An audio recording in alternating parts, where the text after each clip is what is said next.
Hello, Ms. White. It's a great pleasure to have you here today. Welcome.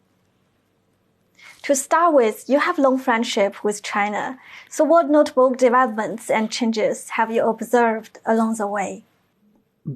The thing that I find most fascinating about China is how it is different from America in a very positive way. In America, capitalism controls politics and public policy. In China, socialism controls capitalism, politics, and public policy. And in addition, its government is able to undertake long-term economic planning and to quickly take advantage of opportunities to improve the lives of the Chinese people. And its achievements in lifting 800 million people out of low productivity into higher productivity urban work within one lifetime has never been equaled in human history. And I find this inspiring. When I look at what's going on in the Western countries, I see chaos, and China gives me a certain comfort that there's a new form of modernization that is far better for the developing world than the Western forms of modernization. Yes, if we look at numbers, China achieved a 5.2% GDP growth in 2023. What's your prospect for China's economy going forward? And what role do you envision China playing in the global economy? The government has decided that quality growth is better than quantity growth. And it's dealing with the aftermath of the COVID and tension with America. I'm quite sure it will achieve it greater than 5% growth this year. And I'm very, very confident that it will have spectacular growth high quality growth in the future. How does this approach benefit China's economy? China, out of 1.4 billion people, has produced a unique form of effective government. And the governing party has done is looked out over the next 30 years and structured economic planning that is, in my opinion, phenomenal in what it is focused on and what it's going to achieve. In the West, we tend to underestimate China. We still underestimate it. But for 38 of the last 40 centuries, it has been the largest economy in the world and the most technologically advanced. So what is being done by the Chinese government is they have positioned China to lead in the new tech industries that are going to shape economic growth and productivity in the future. And this has been overlooked by other countries in the West who don't recognize what's going on in China. The two sessions, China's important political meetings, is happening right now. How do you see the significance of China's two sections? And what areas and topics are you more focused on?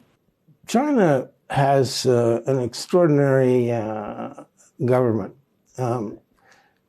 It reminds me of a book written by the Greek philosopher Plato in 2,300 years ago, where you have a group of people who are selected to lead because of their merits.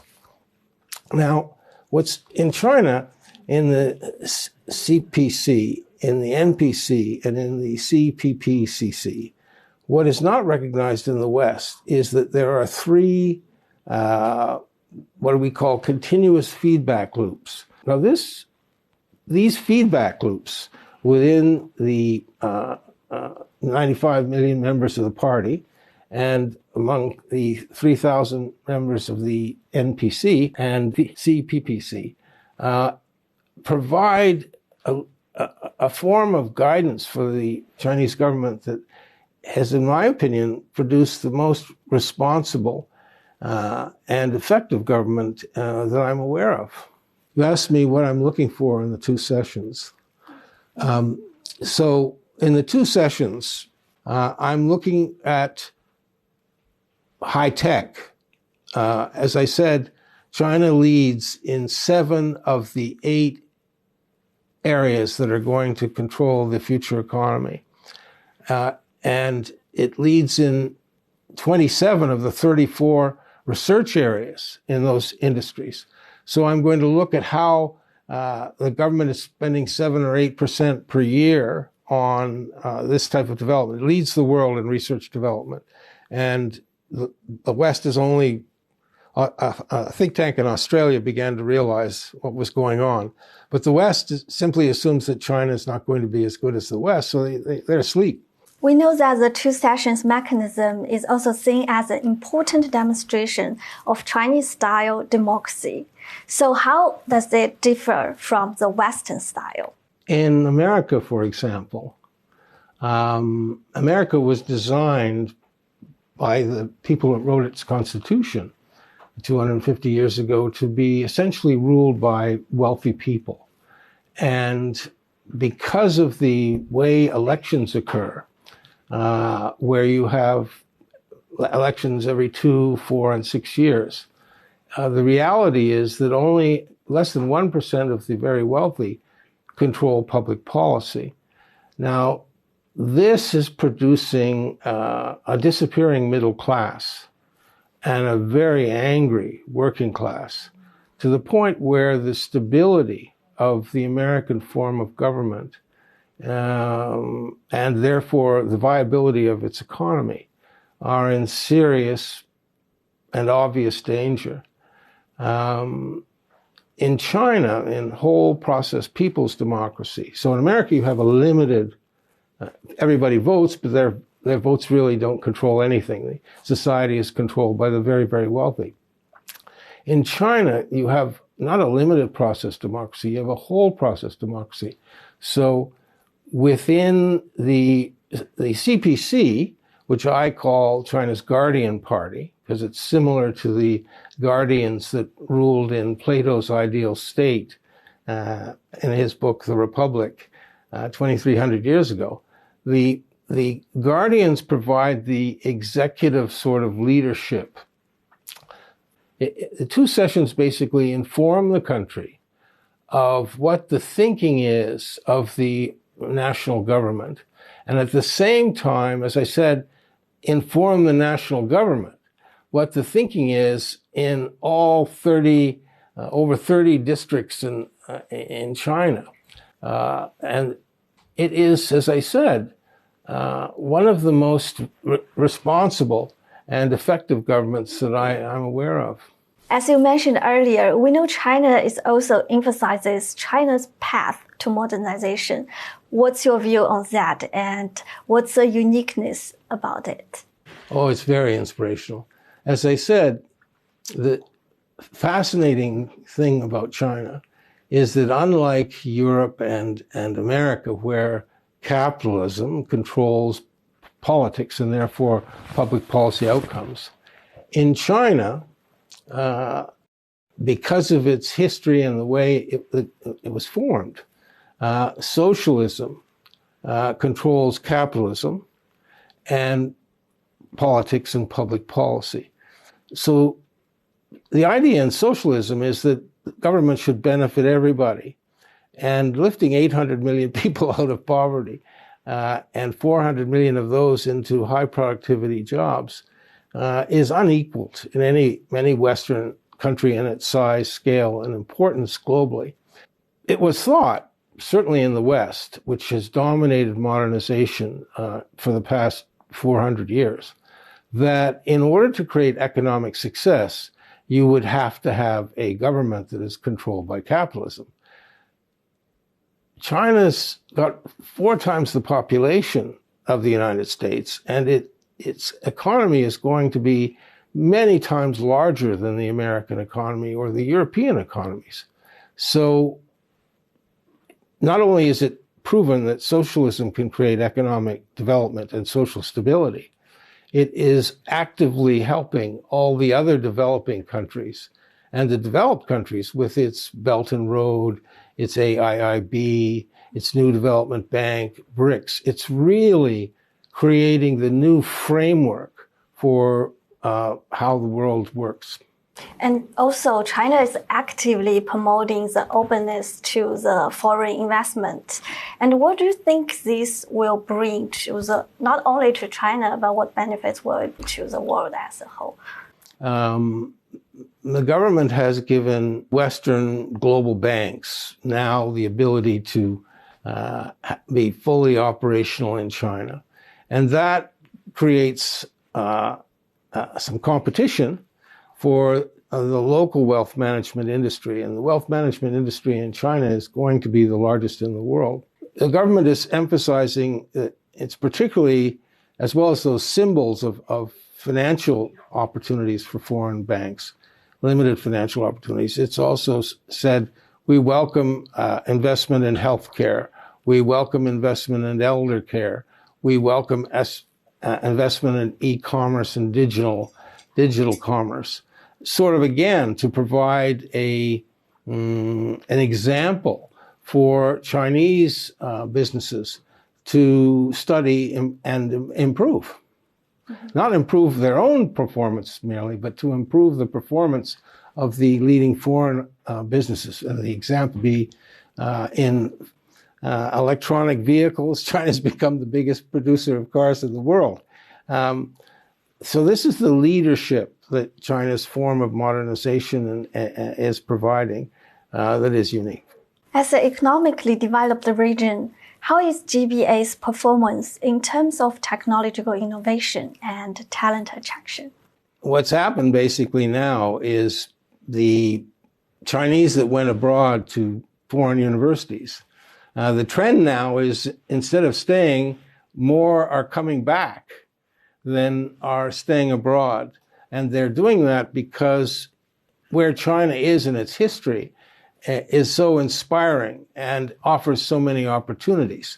So the Chinese government has taken advantage of that. So you have a tremendous capturing of intellectual capital. In addition, you have Eric Smith, who was the head of Google and advises the U.S. government, said it's hard for Europe and America to compete with China in high tech because, quote, there are just too many smart people in China.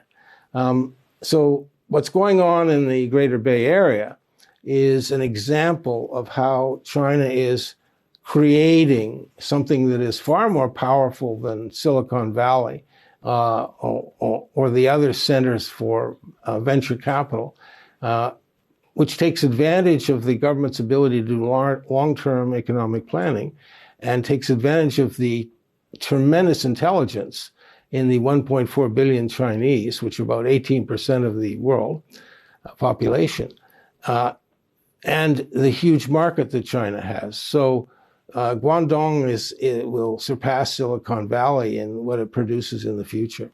Going off with what you just said, if we compared GBA with the three world-class Bay Area of New York, San Francisco, and Tokyo, what's the advantage and uniqueness of the GBA? Basically, San Francisco's in serious trouble because its social infrastructure is in crisis. New York is really not innovative. It's not technology finance. It's just speculative finance. And Japan has really, because it took advice during the Asian financial crisis from the IMF and World Bank, it's really been crippled economically. And it's also a very closed society. Now, one of the huge advantages that China has, there are only about 100 million people in Japan. There's only 330 million people in the U.S. There's 4 times that number of people in China. And that creates not only more intelligent people, it creates a larger market. And unlike the US or Tokyo, China's government has the ability to formulate, implement, and reform long-term economic planning. Nowhere else in the world is that the case. And it provides future growth for China that is going to shock and surprise the world. Through what channels can China and US further build its relations? I think it will take 2 or 3 generations for the Americans to cope with the fact that China is going to have the largest economy in the world. There are lots of young people who see what's happening with AI, see what's happening with China, who are trying to figure out, young people in the West, how is this going to affect me? So what the America-China Partnership Foundation struggles to do is to present,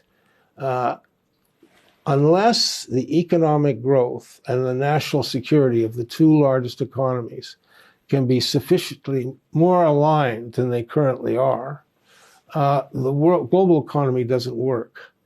And China the American government can't really formulate long-term policy to deal with China.